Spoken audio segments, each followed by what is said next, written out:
Gaumīga automašīna, kas izcēs citu vidū, izrādās vairs nav sapnis. Nākamajā sižetā par to. Mūsdienās automašīna nav tikai transporta līdzeklis, tā ir arī sava īpašnieka izteiksmes veids. Tādēļ katrs autovadītājs vēlas, lai viņa auto būtu izteiksmīgs un pamanāms. Taču kā to panākt, neieguldot lielus līdzekļus? Uzņēmums CRS Styling galvenokārt nodarbojas ar vizuālo noformējumu, auto tūningu. Meistars spēja mainīt automašīnas krāsu, izmantojot augstākās kvalitātes zīmola Arlon plēves. Šī ir vienīgā kompānija Baltijā, kas ne tikai spēja izmainīt automašīnas krāsu no ārpuses, bet veic to arī automašīnas salonā.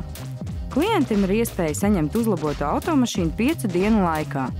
Klientiem ir iespējams iegādāties plēvis un veikt attiecīgo auto aplīmēšanu arī mājās, taču uzņēmuma profesionālie darbinieki iesaka to darīt tikai tādā gadījumā, ja ir nepieciešams izcelt tikai attiecīgās automašīnas detaļas, jo pilnīgu auto aplīmēšanu labāk uzticēt profesionāļiem.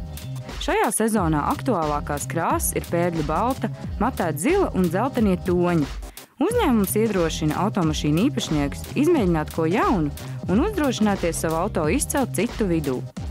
Speciālistiem lielāko gandarījumu sagādā apmierināt klienti, kas nenožēlo, ka izvēlējušies šo neparasto metodi.